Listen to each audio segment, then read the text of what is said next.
911, what's your emergency? Every 60 seconds, a person is murdered somewhere in the world. There was a shootout in my house. I can't believe it. What causes ordinary people to do unthinkable things? He stabbed me in my neck. And he says, look how easily I could kill you. The Minds of Madness is a true crime podcast that examines the most disturbing criminal minds. We shed a light on the devastating impact these violent crimes have on the victims and their families. When you get calls in the night, you know they're not good or they're wrong numbers. You'll hear about the incredible strength of the survivors and what they did to fight back. I was studying his face because I was thinking, if I get out of this, I'm going to get you someday. Subscribe to the Minds of Madness podcast today on Apple Podcasts, Stitcher, Spotify, and Google Play.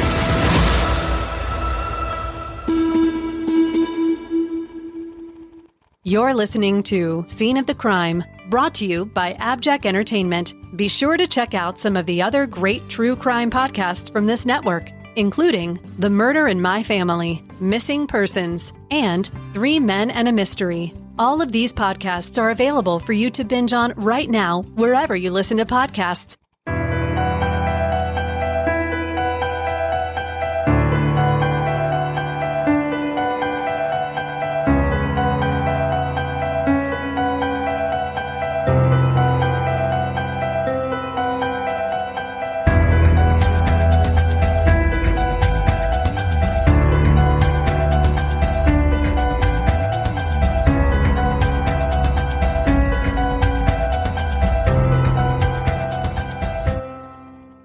As we saw in some of our earlier episodes, the investigation into the murders of Roger and Rose unearthed a number of persons of interest.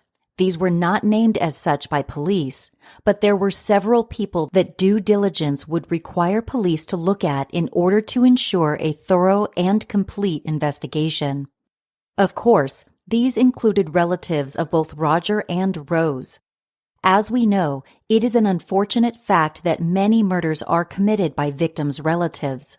For example, according to statistics published by the FBI for the year 2011, 24.8% of murder victims that year were killed by members of their family. Consequently, investigators compiling the complex, sprawling family trees of Rose and Roger made a list of relatives they needed to talk to, many of whom we discussed in our Suspects episode. These included Roger's wife, Marcella, and her father, Floyd Hatcher, Roger's brothers and other primarily male members of his extended family, Rose's ex-boyfriend, and the father of her child. But one important relative was left off the list. Despite the fact that this person grew up in the St. Joseph area, had a record of violent crime, and had been back to St. Joseph in recent years, somehow this man slipped under police radar. It was not until 1983, 3 years after the murders, that this man came to investigators' attention. In 1983, they became aware that there was someone in the immediate family of one of the victims who was of great interest to law enforcement. And this was not just your everyday black sheep of the family, like a drunken brother or statutory rapist cousin. No, this was much, much more startling. Marcella Atkinson, Roger's wife, had a paternal uncle who was a serial killer. And this serial killer had escaped from a mental institution in Nebraska just 6 days before Roger and Rose were killed, and had continued to commit murders for 2 years thereafter. Here is Detective Fisher. Marcy Atkins, her uncle was Charlie Hatcher, a notorious killer who killed 2 kids out of St. Joe and killed people all over the United States. Let's take a look at Charles Ray Hatcher. Much of the information for this episode comes from Terry Gainey's book about Charles Hatcher titled Innocent Blood. Charles was born on July 16, 1929 in Mound City, Missouri, to 42-year-old Jesse and Lulu Hatcher, who was only 24. Charles joined 3 older brothers, Arthur, Jesse Jr., and Floyd, who would grow up to father Marcella. The family was dirt poor. Jesse Sr., a World War I vet, made a living as a farm laborer making less than $1 a day, and the family lived on whatever they could grow, catch, or poach. They often sold animal pelts to add to their meager salaries. They were described by people who encountered them as loners who lived hand to mouth. The Hatchers moved around constantly. Before Charles was 10 years old, the family had moved 12 times. This was because his parents went where they could find work, but also because his father, an ex-con, tried to stay ahead of creditors and law enforcement. Jesse had been convicted of involuntary manslaughter for an incident in which he was driving a pickup truck drunk, and a man in the back was killed when Jesse lost control of the vehicle. He served a year of his 2.5-year sentence alongside his brother Grover, sentenced for stealing hogs. Jesse Sr. was not only a convicted felon, but also an alcoholic who abused his children when he was intoxicated. Young Charles suffered at the hands of his father, a mean drunk, but his mother doted on him and gave him special attention over the years. When Charles was 6, he had a traumatic experience that, according to Innocent Blood, psychiatrists would later theorize began his fascination with death. His brother Arthur was killed after the two were flying a kite using copper wire. When Arthur was holding the wire, it became entangled with a high-voltage power line. Arthur had been just about to hand the kite string to his little brother Charles, who watched as his older sibling was electrocuted to death.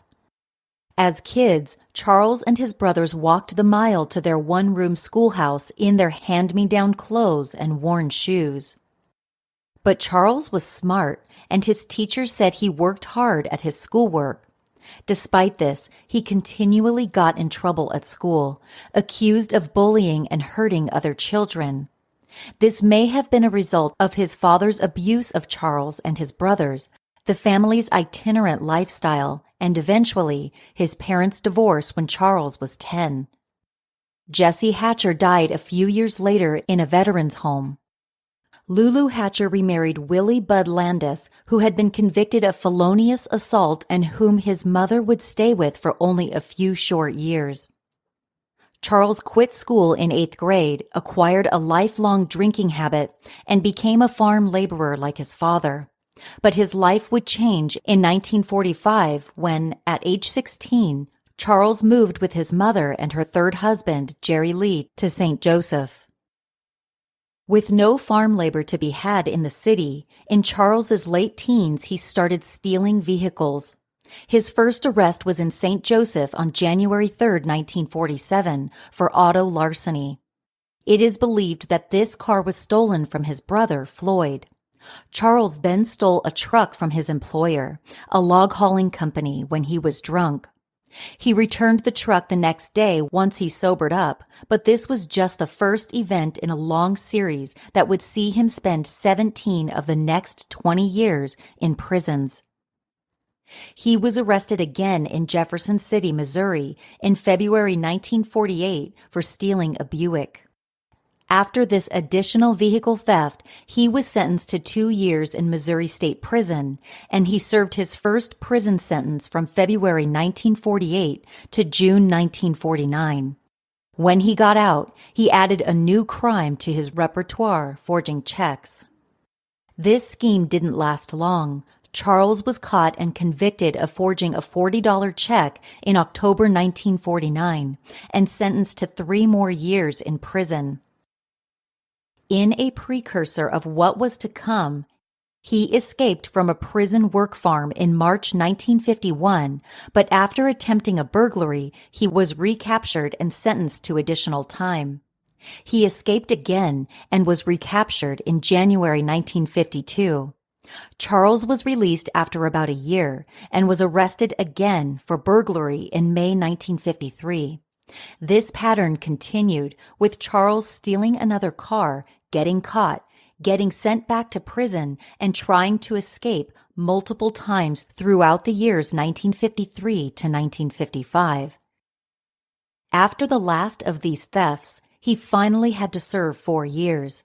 He was released in March 1959 at 29 years old. Up to this point in his criminal career, Charles had committed strictly property crimes, stealing, forgery, burglary. But the years in prison had hardened him by exposing him to sexual abuse, criminal behavior, and power struggles. Accordingly, Charles himself escalated, and his crimes turned violent. In June 1959, Charles attempted to abduct Stephen Pelham, a 16-year-old newspaper boy in St. Joseph, when the boy was on his paper route at 3 a.m. Charles, armed with a butcher knife, threatened the teen and tried to force him into the stolen Chevy Charles was driving. The boy threw Charles off and broke free, sprinting to a payphone and calling police. The cops tracked Charles down, driving the stolen vehicle. He attempted to run down a police officer trying to arrest him. For the attempted abduction, listed on his record as assault with intent to kill, and auto theft, Charles received 5 years under the Missouri Habitual Criminal Act in a sentence handed down by Judge Connett. During the entire trial, Charles refused to say a word, a strange behavioral affectation that would become a pattern. While awaiting transport at the Buchanan County Jail in St. Joseph, Charles again unsuccessfully tried to escape, fashioning a weapon from bed slats in his cell. He made it as far as the shower room. Things were relatively quiet for Charles's first 18 months in the Missouri State Penitentiary. But then, in 1961, an inmate named Jerry Thorington was found raped and stabbed to death on the loading dock of the prison's kitchen. A shank had been thrust into his back and passed through his heart, the tip emerging through his chest. Charles, a worker on the prison's kitchen crew, was discovered to be the only crew member absent from duty at the time Jerry was killed. 11 other kitchen worker inmates told the warden who had done it, but all were so scared of the man they called Crazy Charlie that they refused to put anything in writing lest they be seen as snitches. When confronted about the murder, Charles denied it, but refused to say anything else. Charles spent months in solitary confinement for this crime, which authorities felt he had clearly committed, despite lacking sufficient evidence to prosecute him. After 5 months of this, Charles sent a note to the warden saying, "I realize something's wrong with me, and I need psychological treatment." This plea for help was chalked up to fakery and an attempt to manipulate the system, and was ignored. Prison officials let Charles sit in solitary for a total of 14 months. But unlike other inmates, solitary did not break Charles. In fact, he seemed impervious to the discomfort and dreariness of the solitary existence. According to the book Innocent Blood by Terry Gainey, quote, "Solitary confinement couldn't throw much more at Charles than what he had beaten in life." Charles was returned to the general population in October 1962, and in August 1963, he was released. He was arrested on the 30th of that month for breaking and entering. Throughout the years 1964 to 1967, Charles was arrested 10 times for property crimes and vehicle theft in Missouri, Oklahoma, and Kansas, using various aliases, but he managed to escape on several of these occasions. In one of them, he whacked the jailer over the head with an iron shower door handle and, adding insult to injury, drove off in the jailer's car. 5 days later, he was arrested in Oklahoma. This was in March 1964, where he was sent to a state mental hospital to determine his competency to stand trial. In court, His attorney claimed that Charles had shotgun pellets embedded in the back of his head after being shot a few months earlier, and that affected his brain. Charles was sentenced to 18 months and got out in April 1965. He then did a stint in prison in Missouri for a 1963 burglary, which was reportedly the last sentence handed down to him under his real name. Here, he claimed to have suffered a severe head injury years earlier that caused frequent headaches, memory lapses, and depression. There is no indication that any of this was true, but it is unquestionably true that Charles was a severe alcoholic. He was known to carry around a container of Sprite mixed with vodka everywhere he went. This time, he was found competent to stand trial and did 2 years. Then, in December 1967, he was sentenced to Kansas State Penitentiary for 1 to 5 years for car theft, but he escaped from a prison farm on August 21, 1969, after only 17 days at the halfway facility. A week later, in a crime that would go unsolved for 14 years, he murdered a 12-year-old boy in Antioch, California, named William Freeman, who had been out riding his bike with a buddy. And the next day, he kidnapped Gilbert Martinez.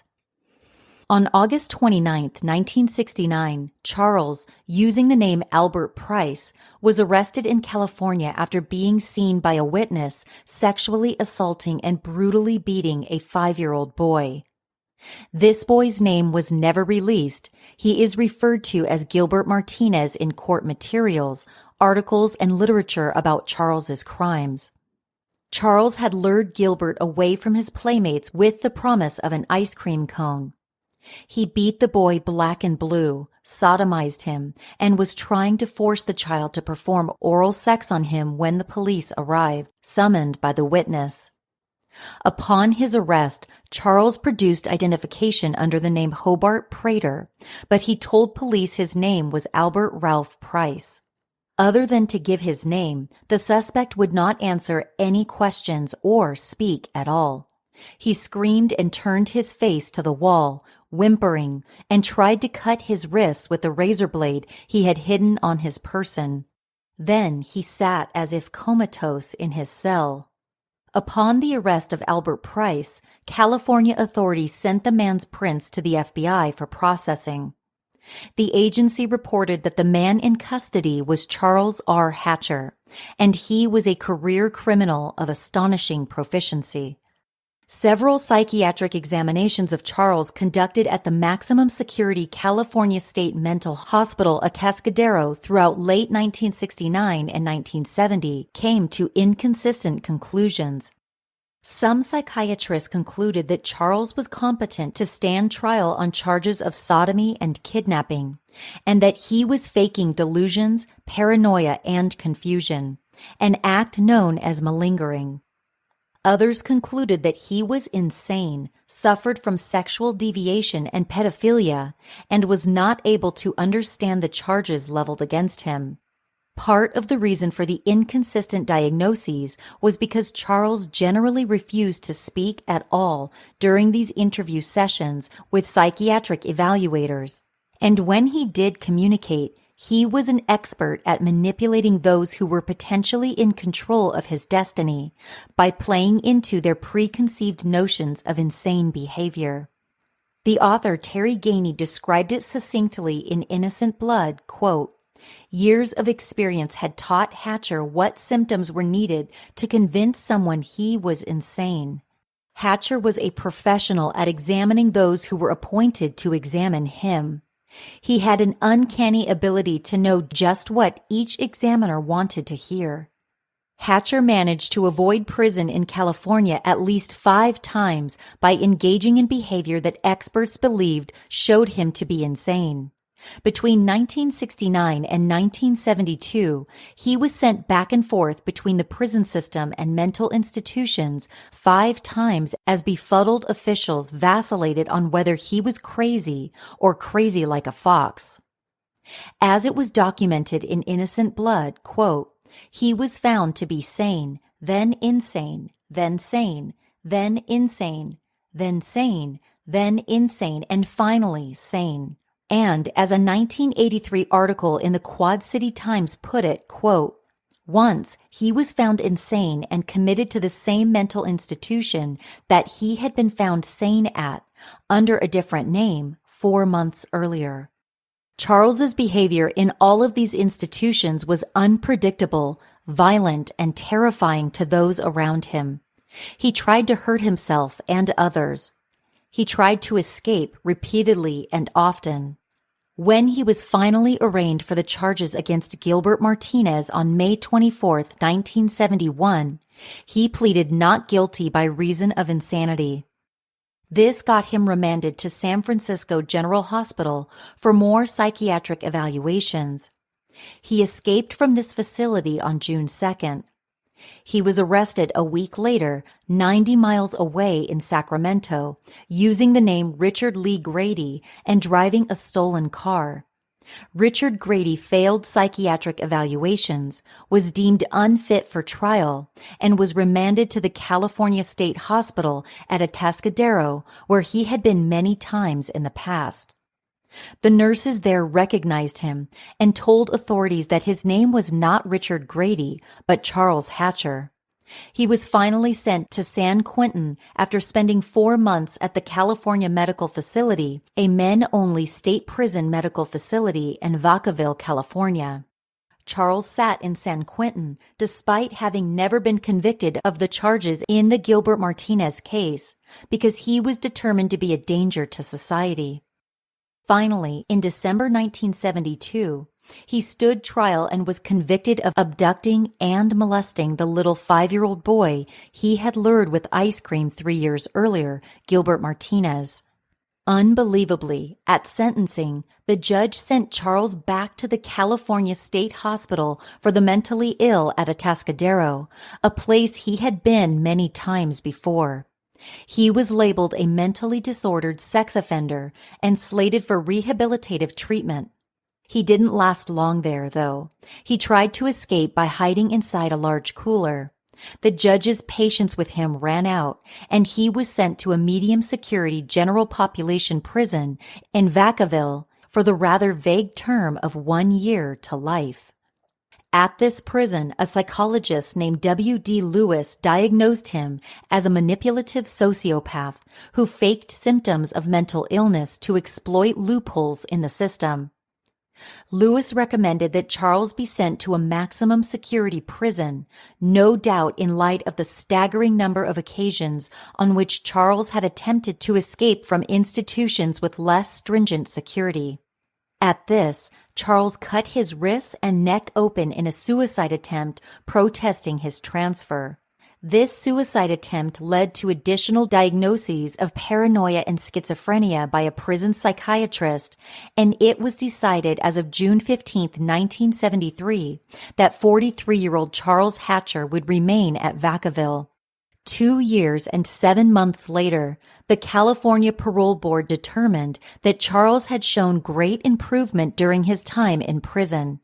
He had been a model prisoner, apparently having decided that the jig was up with his malingering. In addition, he benefited from a bill in California calling for inmates to be awarded time-served credit for time spent in mental health facilities as well as prisons. As we've seen, Charles had racked up plenty of time in hospitals.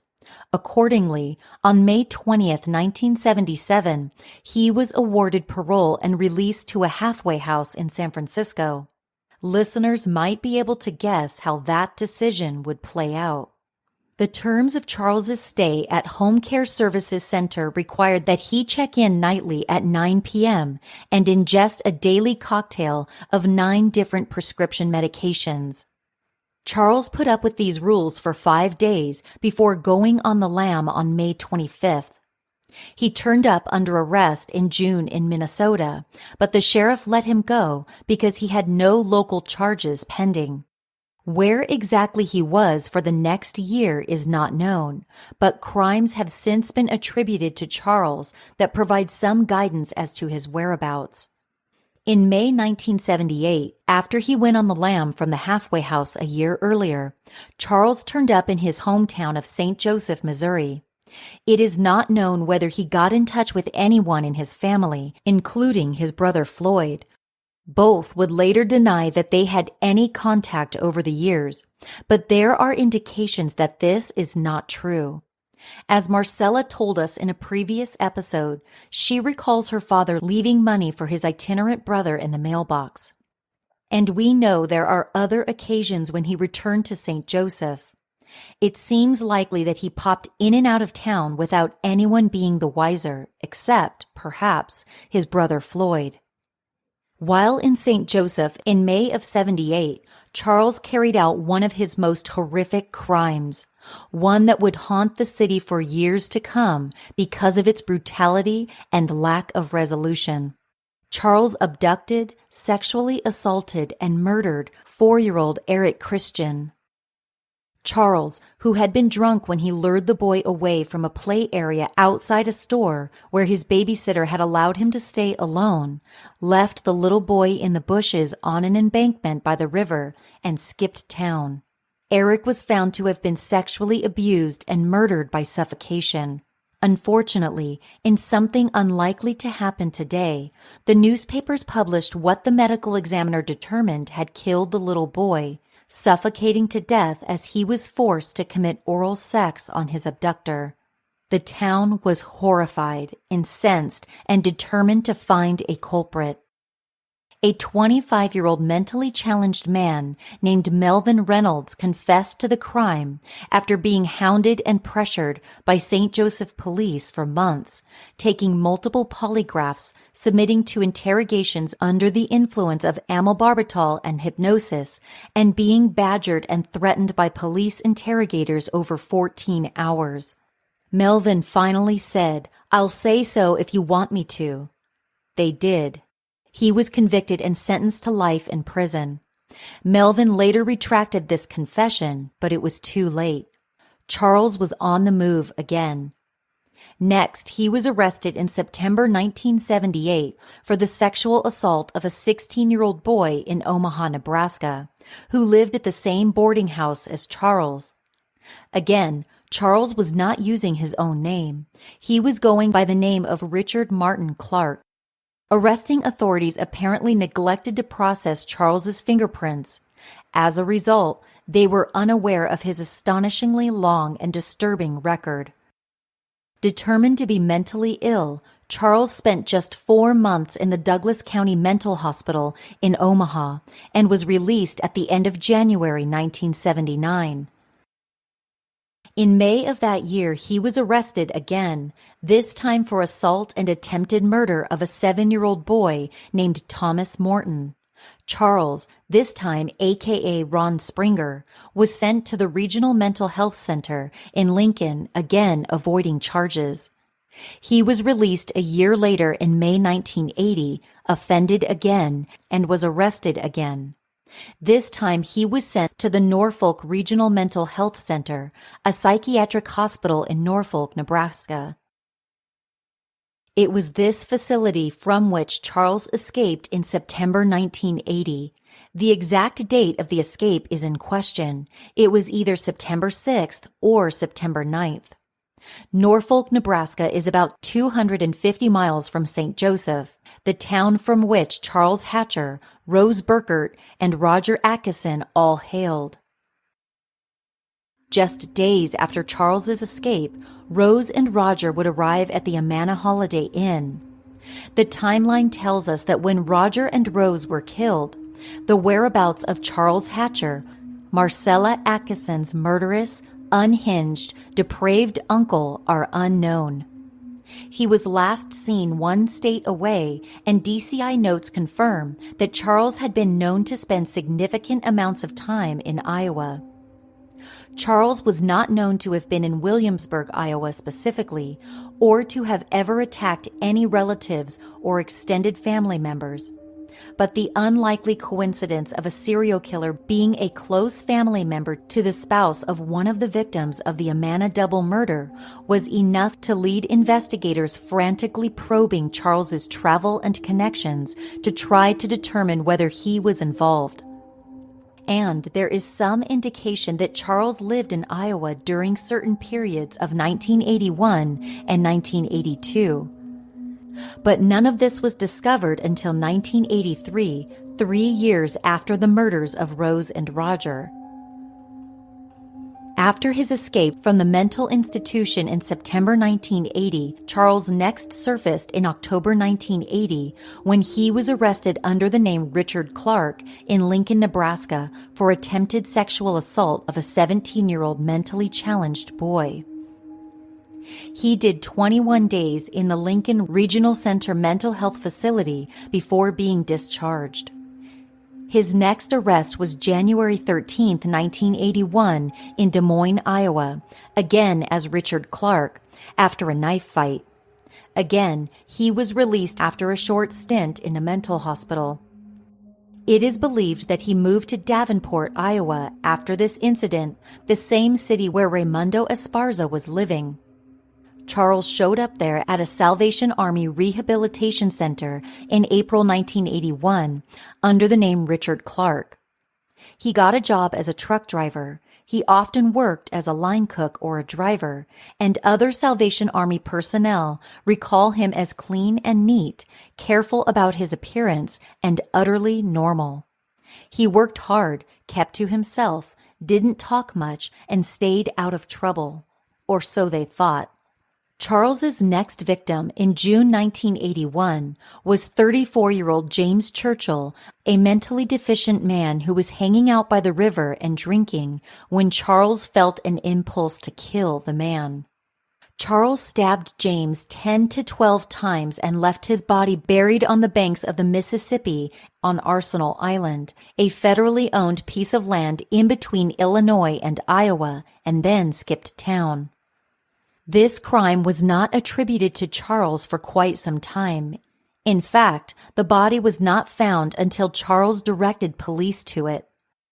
Now, what is really interesting about this crime, the victim, Churchill, was last seen in Galesburg, Illinois. Yes, that Galesburg, where William Kyle was murdered almost exactly 1 year earlier. On July 16, 1981, Charles was picked up in Bettendorf, Iowa, for trying to abduct another child.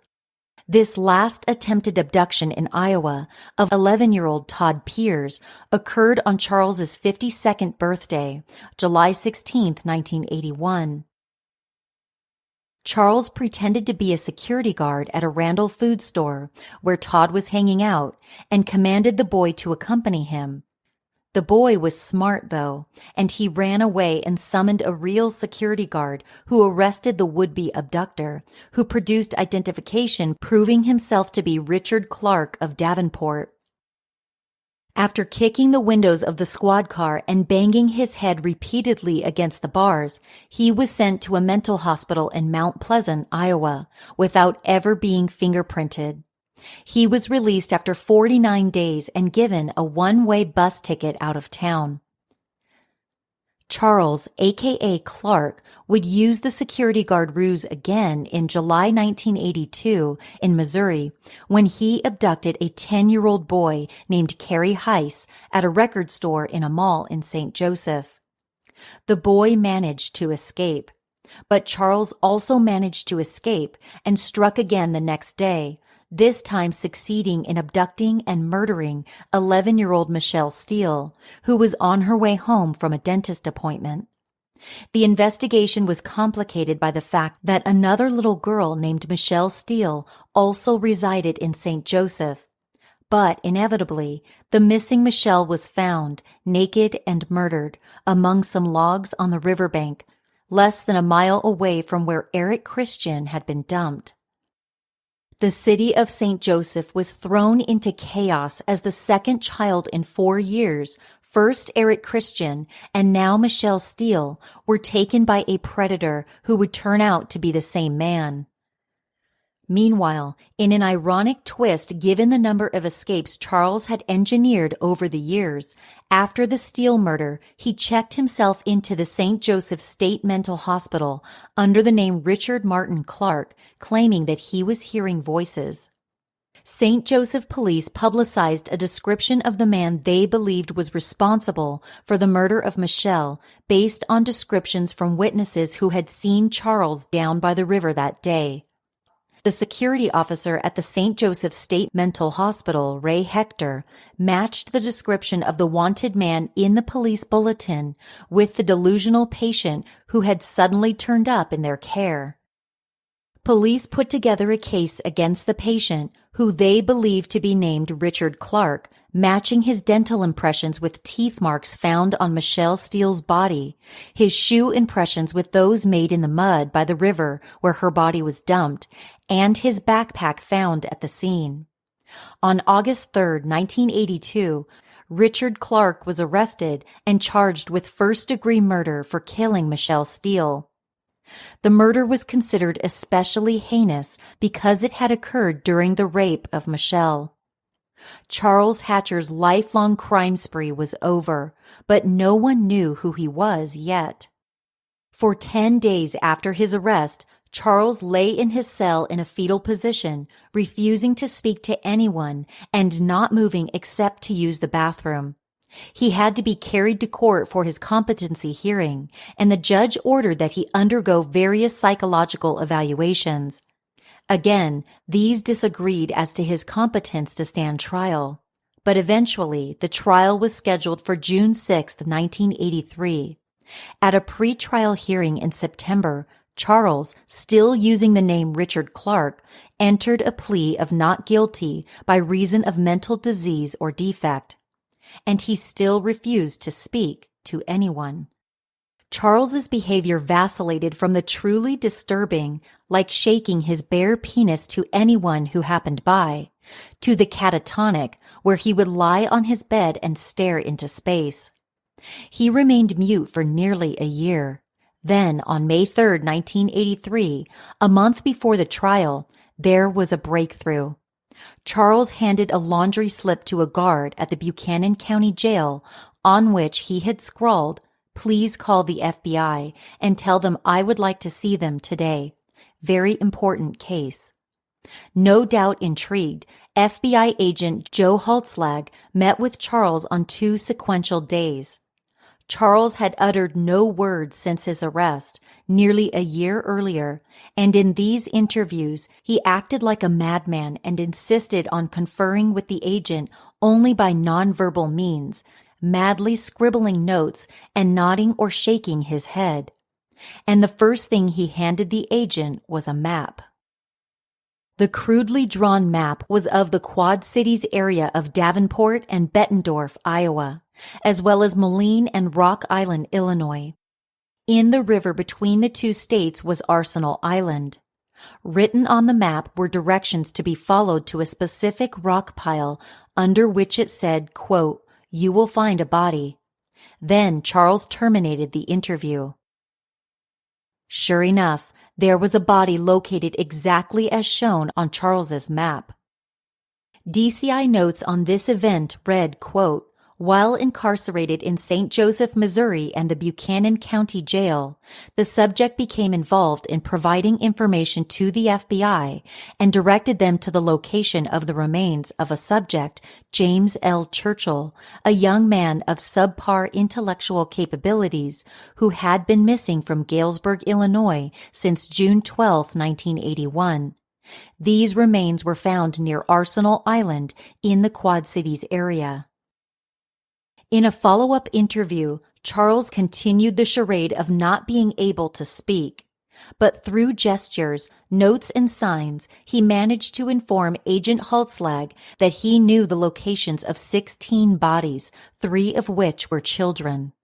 Now, this is important. He did not immediately admit to participation in the murders of any of these people.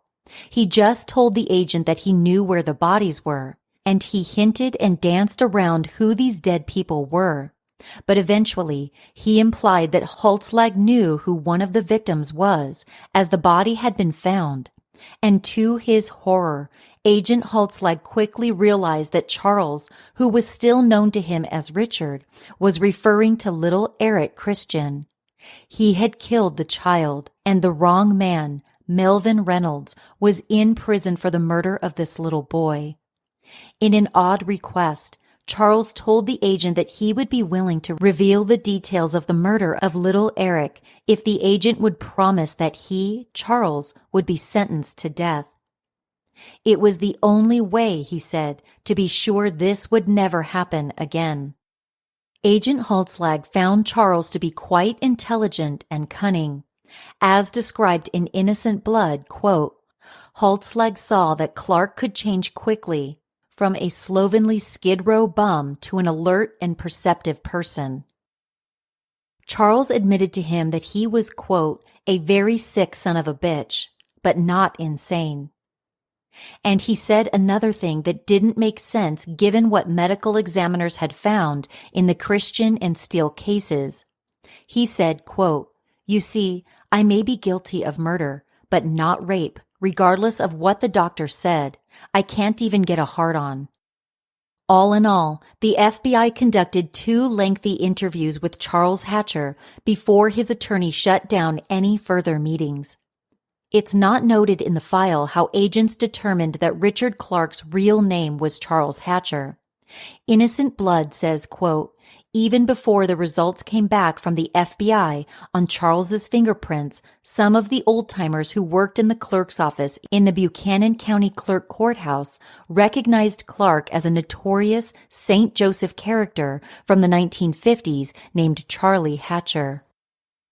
One May 8, 1983 article we found says that a retired St. Joseph PD detective named Pat Nash, who worked in the St. Joseph PD for 26 years, identified Clark as really being named Charles Hatcher and hailing from Mound City, 40 miles outside St. Joseph.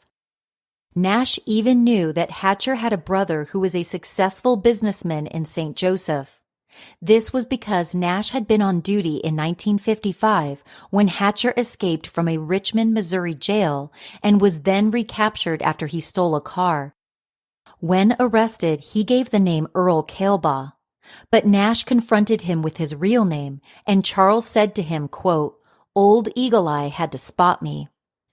Now, in 1983, Nash recalled that Hatcher had initially had a reputation as a petty burglar and property offender until he had suddenly tried to abduct the newspaper boy in 1959.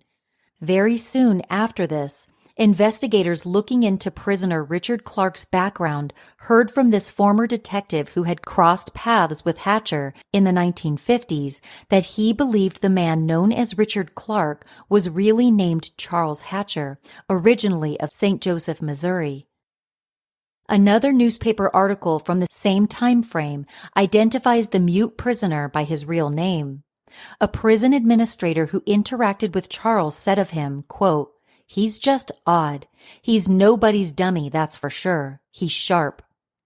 On May 28th, the prosecutor on the Steele case amended the charges against Richard Clark to name Charles Ray Hatcher as the defendant.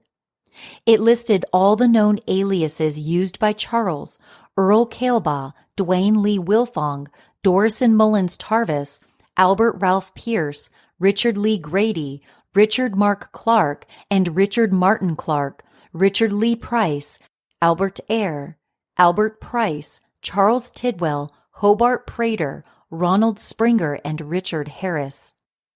One gets the feeling that Charles was having fun with some of these aliases. Charles Hatcher gave Agent Haltslag a lengthy written confession detailing how he had abducted and murdered Eric Christian. There was no doubt that he was the killer because he knew things about the murder and the scene that only the killer could know, down to the type of underwear the boy was wearing and the name of the family's dog. And the FBI agent believed the confession and saw that the man was enjoying humiliating the inept St. Joseph authorities who had convicted the wrong man, Melvin Reynolds. Hatcher waived his right to an attorney and sat down with Haltslag and this time actually spoke to him. He said that he had killed 16 people starting in the 1960s across the U.S. Charles told his questioners, quote, I kill on impulse. It's an uncontrollable urge that builds and builds over a period of weeks until I have to kill. It doesn't matter if the victims are men, women, or children. Whoever is around is in trouble. Hatcher said that his crimes were not sexually motivated, although this seems to be untrue, and that he had no normal sexual relations with a woman since 1964.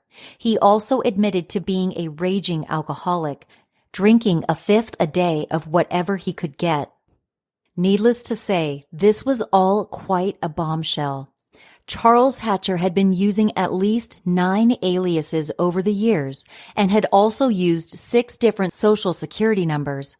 He had been in and out of so many facilities that no one could keep track. He gave investigators a full confession to the murders of William Freeman in 1969, James Churchill in 1981, Eric Christian in 1978, and Michelle Steele in 1982.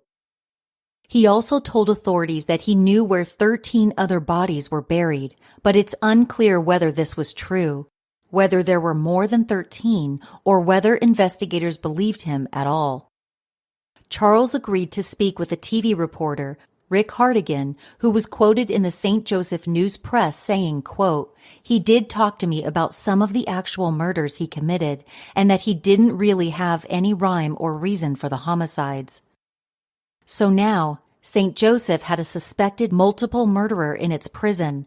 The FBI was looking at this man for more crimes, and they had established that his real name was Charles Ray Hatcher, and he was a local boy. It's unclear exactly when Iowa investigators looking into the murders of Roger and Rose put 2 and 2 together and added Charles Hatcher to their list of potential suspects. Investigators trying to put together Charles Hatcher's timeline compiled a list of unsolved murders in the Midwest, and Roger and Rose were on that list. But the 2 sets of investigators still didn't compare notes, even though it started to become public knowledge that the child killer arrested in St. Joseph as Richard Martin Clark was really a guy named Charles Hatcher.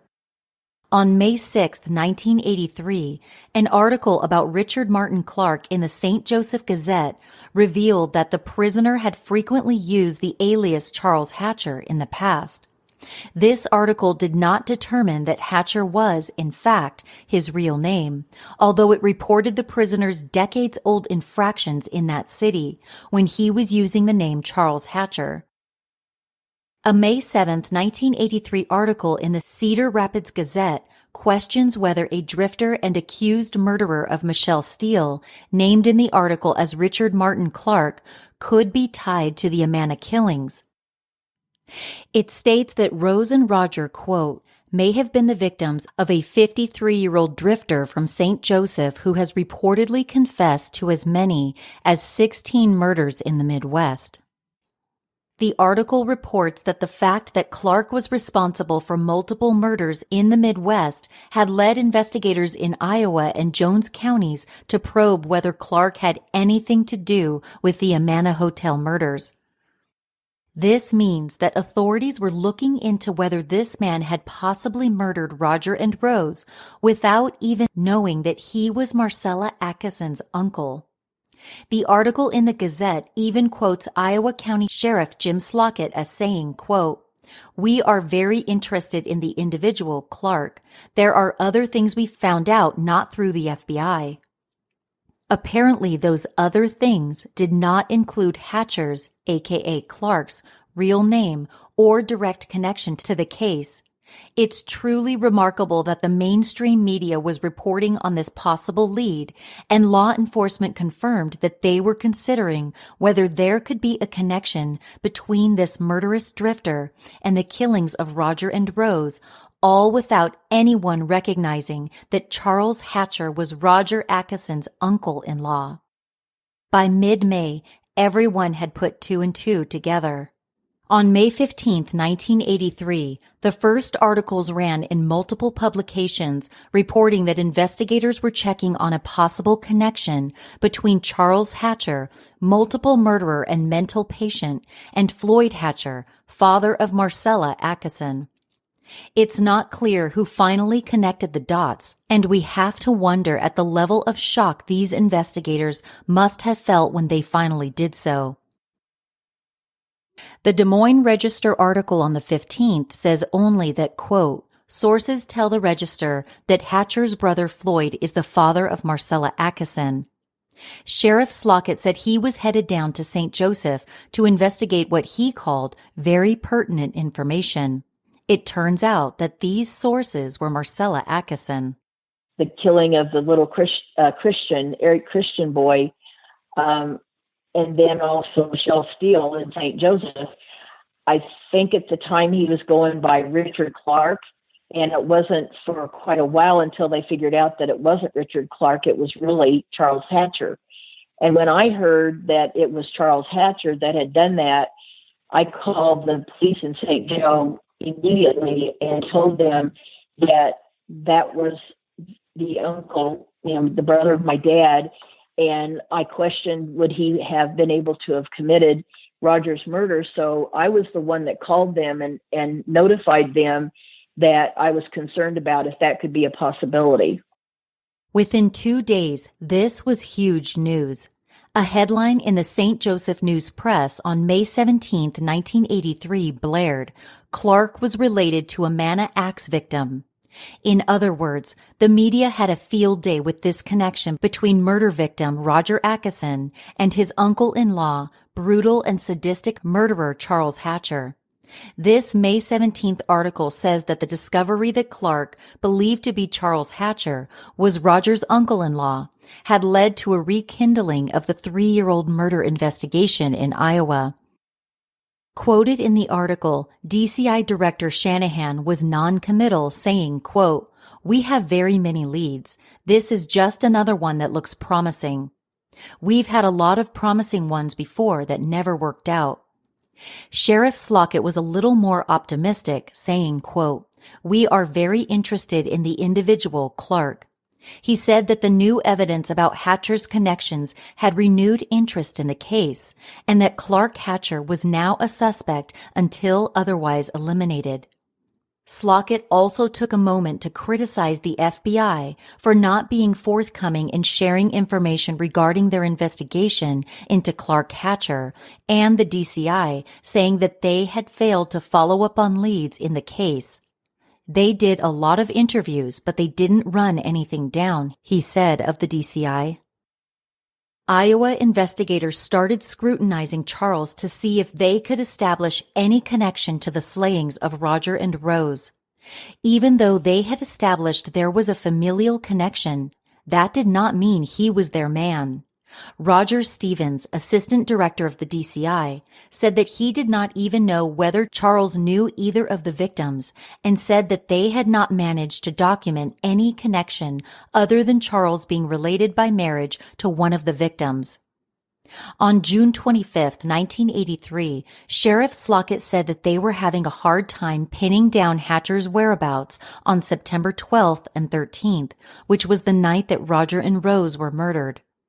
DCI notes read, quote, it should be noted employment records pertaining to Clark, consisting of his application for employment, as well as time card record data obtained, provide indications that Clark worked September 11, 1980, commencing at 1675, and he was off at 098 on September 12, 1980, and he did not return to work until September 14, 1980, at a time period of 1628. Charles was working as a dishwasher at Tico's in Lincoln, Nebraska, 280 miles from the Holiday Inn where Roger and Rose were killed. A police report from the Lincoln, Nebraska PD concludes, quote, the purpose of this investigation is to determine if he was in fact in Lincoln on the 13th day of September. We are unable to place him in Lincoln on that date. In other words, no one knows where Charles Hatcher was when Roger and Rose were killed. A friend, co-worker and resident of Charles's apartment building in Lincoln told investigators that, quote, Clark moved between Iowa and Nebraska, and he was always going to Iowa, and he said he hung out in Council Bluffs at the girly shows. He also went to Des Moines regularly. Clark was described by coworkers and acquaintances as quiet and neat, although he consumed vodka and Sprite all day long.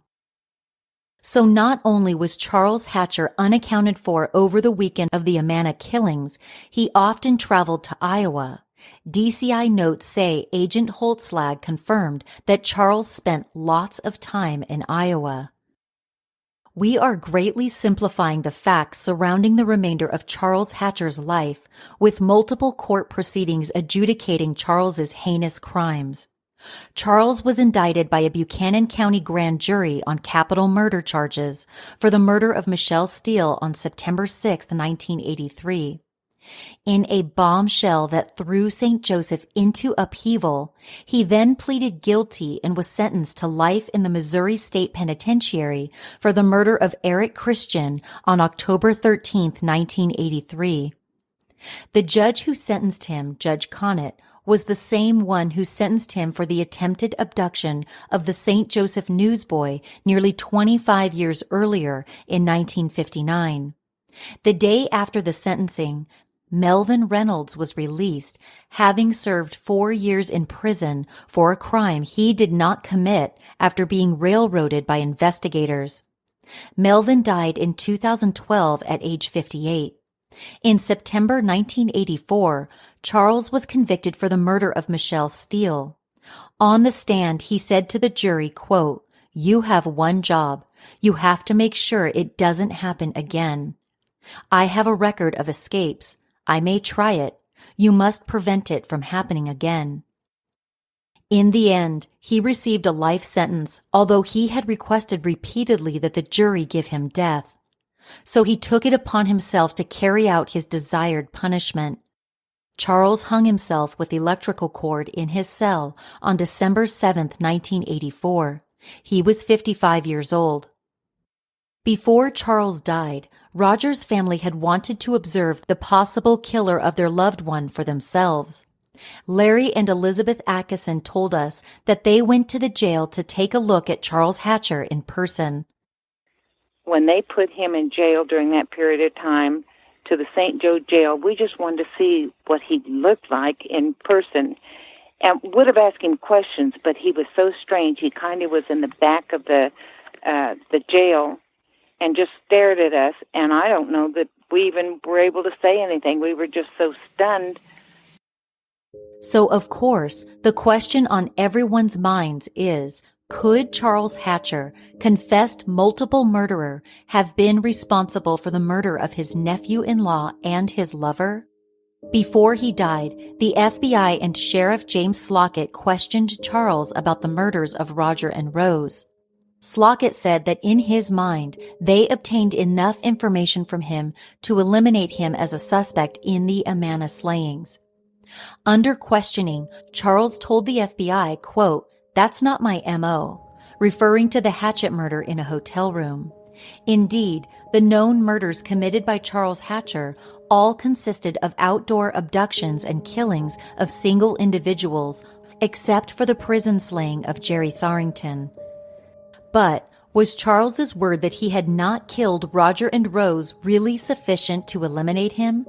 After all, this was a man who had a lifetime of prevarication and play acting under his belt. We need to take a look at whether Charles could actually have committed the murders, either alone or with someone else. There are differing stories about whether Charles Hatcher's family in St. Joseph, his brother Floyd specifically, had any contact with him in the years leading up to the murders. Innocent Blood says that Charles told investigators that, quote, he had not been back in St. Joseph from 1968 till he came back in 1977. And then he left and came back again in May 1978. It also says that, quote, in his later life, he said he never knew his father. In the end, he disowned his family, and they him. When he was an adult, he denied having any brothers, and they denied any relation. He told people he never knew his parents. Sometimes he said he was an orphan. Marcella reported that she remembers Charles taking care of her as a child. Her mother, Nellie, she said, was comfortable with this as there was no indication at the time of the horrific crimes that Charles would eventually commit.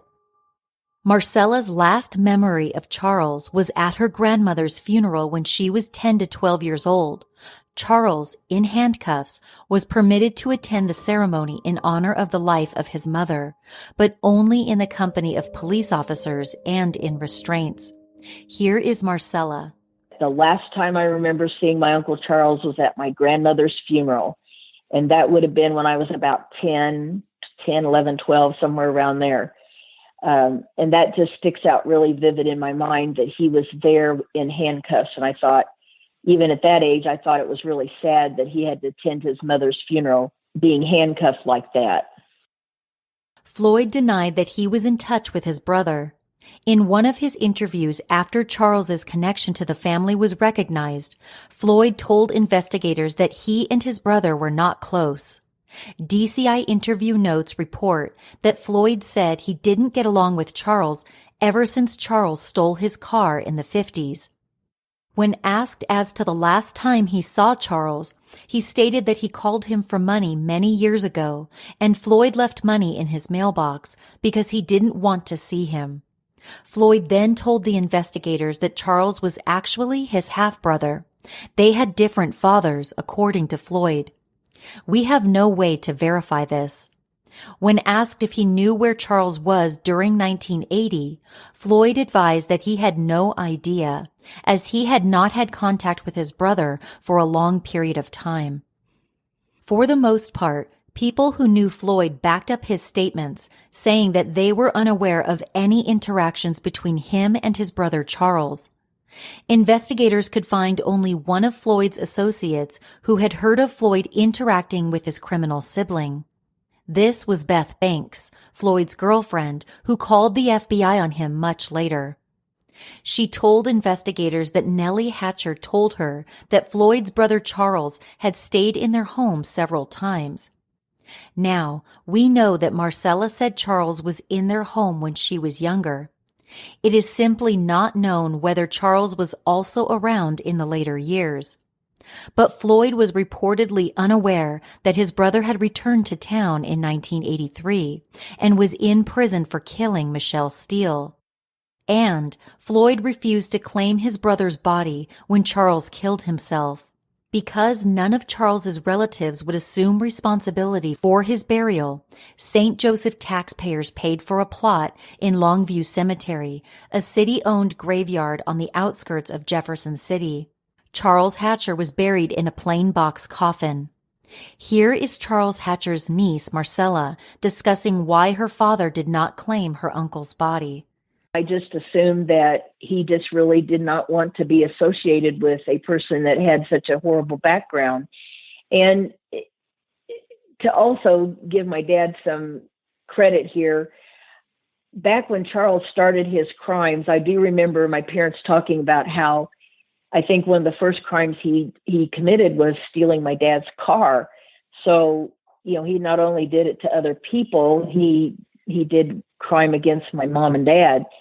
So I just think Dad did not want to be associated with him. And another thing, Dad always claimed that they had the same mom, but they had a different dad. So he just kind of said he wasn't his brother.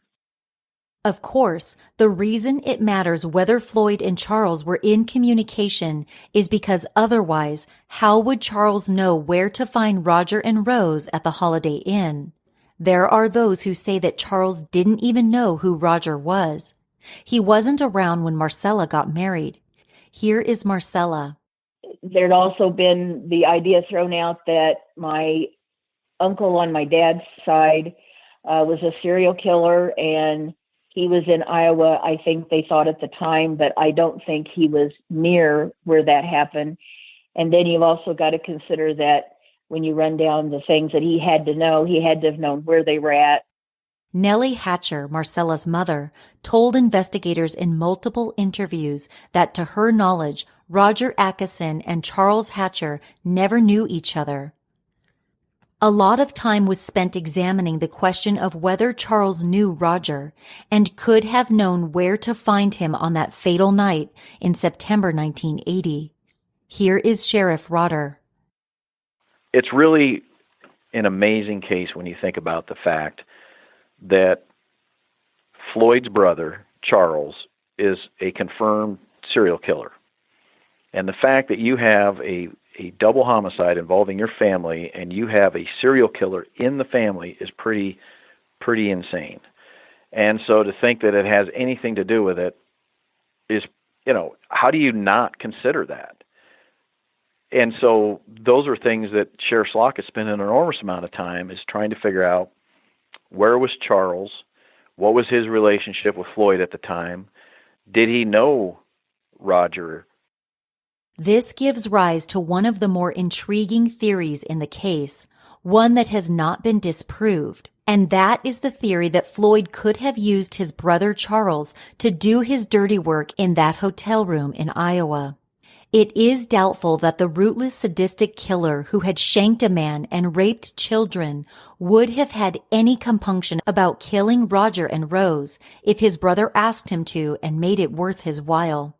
Despite investigators' inability to establish a continued connection between Floyd and Charles that might link Charles in some way to the murders of Roger and Rose, Marcella told us she isn't so certain.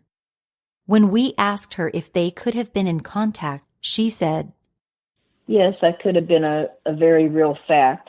I don't remember Dad ever mentioning to me that he had had contact with Charles after I had left home. When I was younger, I do remember there was talk in the house that Charles had got a hold of him and wanted some money, and Dad had put some money in the mailbox and he was to come by and pick it up. But that's about the only conversation or the talk that I heard about contact with Charles. When I got old enough to realize that he was not a nice person, that he never stayed in our home that I remember when I was at home from young up until I left home to get married. Is there a possibility Dad could have had contact with him? Yes, I'm sure Charles knew how to get a hold of my dad. I don't know of any contact that he had with him after that. I don't think he wanted to be associated with him that much. I think he felt sorry for him, and when he asked for help, I think he wanted to help his brother. And Margie Lowry, Rose's sister, was just one of several people who say that back in 1980, Marcella was concerned that her uncle might have had something to do with the murders. I also knew the Hatchers, and I also knew that they had their own history. Marcy, she thought her father or her uncle. However, Marcella told us that she does not really believe that Floyd and Charles colluded to murder her husband. As far as the two of them acting together, I guess anything's possible, but I don't know that it's probable. Marcella has discussed with numerous investigators over the years the concept that Charles could have been involved in the murders, but she has concluded that it is highly improbable. After months of looking into Charles, authorities seemed resigned that he was not their suspect. It was too good to be true.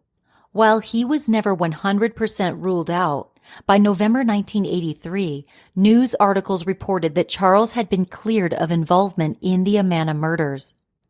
Iowa County Sheriff James Slockett told the St. Joseph Gazette, quote, "We have almost ruled out any connection between Hatcher and the Amana slayings." Slockett attributed the clearance to information obtained from the FBI after discussing the case with him.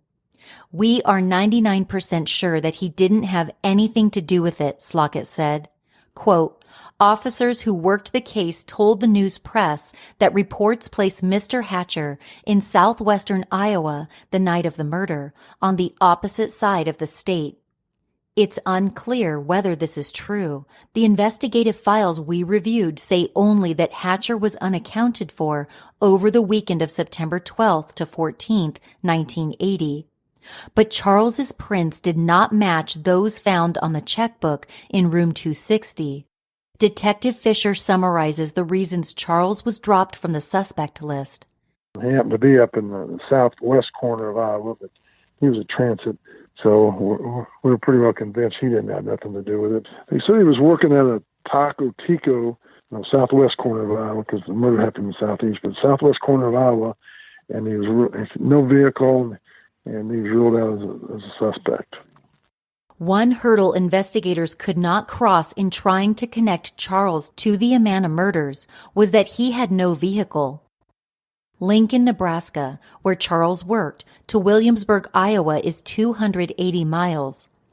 Of course, if we know anything for certain about Charles Hatcher, it's that he got around. DCI tried to connect Charles to Williamsburg, looking at all his aliases and seeing if they were registered to any of the shelters or hostels, to no avail. They also ran all his aliases through the database of names they had come across in the course of the entire Roger Rose investigation and got no hits. So that's it. Charles was eliminated because there were logistic complications that investigators did not see a way around. One local detective told them he believed Charles to have been elsewhere that weekend, and no one was sure how much interaction Charles had with his family. Certainly, everyone believed that it would have been way too much of a coincidence for Charles to have randomly killed Roger and Rose. He would have had to have some input from Floyd. Despite Sheriff Slockett's public avowals that they were unable to connect Charles with the Amana murders, Sheriff Rotter tells us that his retired predecessor continues to question Charles's involvement. Well, I definitely have talked to him, and we actually had Sheriff Slockett join us with a meeting with some of the family members of the victims, and so he's been more than willing to help us any way he can. He was kind of in the same mess we are, where you have so many possibilities, so many people that could be suspects. He goes back to, and I have to tend to agree, to the Charles Hatcher, Floyd Hatcher. This would be the father-in-law. Floyd Hatcher is the father-in-law of Roger, and was he involved or not? In the end, we don't know how many victims of Charles Hatcher there are in all. There are long gaps in his timeline where he is unaccounted for. He intimated that he had spent time in states like Texas and New Mexico, where there is no record of him at all. Here is Paul Holes. Good old Charlie Hatcher. Of course, when you hear about you have the serial killer that is associated with the family, then it's what investigation was done, where was Charlie Hatcher at the time of these homicides, what motive would he have outside of, potentially just he likes to kill people. And believe it or not, I actually have a 1969 case out of Contra Costa County that Charlie Hatcher pled guilty to as part of his series. He killed a little boy in Antioch, California in 1969. So it was really kind of a weird, small world thing when I'm finding this out and reading about this Charlie Hatcher. And I was like, oh, he was in my jurisdiction. Maybe I need to consider him for other cases, other unsolved cases that I'm aware of, in Contra Costa County in the 60s and the 70s. The fact that Charles used so many aliases and led an itinerant, rootless lifestyle means that he was almost impossible to track. Police in various locations had completely failed to identify him throughout the years, even when he was in their custody for serious violent crimes. Authorities in Minnesota, Nebraska, and Iowa, to name a few, had let Charles Hatcher go without connecting him to any of his previous offenses. Hatcher was cunning and knew exactly how to manipulate the mental health system to avoid prosecution, how to act crazy when he needed to be, and how to be sane when it would allow him to walk free. In the end, he recognized that he would kill again unless he himself was killed, and he took the definitive record of his murderous accomplishments to the grave. As for us, we do not feel that we can rule Charles Hatcher out entirely. Sheriff Rotter sums it up. He was a pedophile. His victims were young men, young boys, and so this doesn't fit his type of crime. But can you discount a serial killer that close to the family? I don't know that you can. As a quick aside, There is a remote connection between Charles Hatcher and the VICAP program that is used by law enforcement today. Innocent Blood says, Hatcher's arrest and confession occurred just as Congress was considering whether to fund a national program to find and apprehend serial killers. The Violent Criminal Apprehension Program would be used by police departments across the country to funnel information concerning vicious, motiveless murders to the Justice Department. The department could then match the crimes according to type of victim, method used, and evidence gathered, and then facilitate interaction among police departments when it appeared they were looking for the same killer. Advocates of the program circulated copies of newspaper stories about Hatcher to the lawmakers. Congress appropriated the money. The VICAP program was officially started at Quantico in 1985. Join us next time on Scene of the Crime as we wrap up Season 2 with our concluding episode. If you have any information about the murders of Roger Atkinson and Rose Burkert, please contact the Iowa County Sheriff's Office at 319-642-7307. Scene of the Crime is a production of AbJack Entertainment. It's narrated by me, Jamie Rice, and co-produced by Jessica Betancourt, Gray Hughes, and Mike Morford.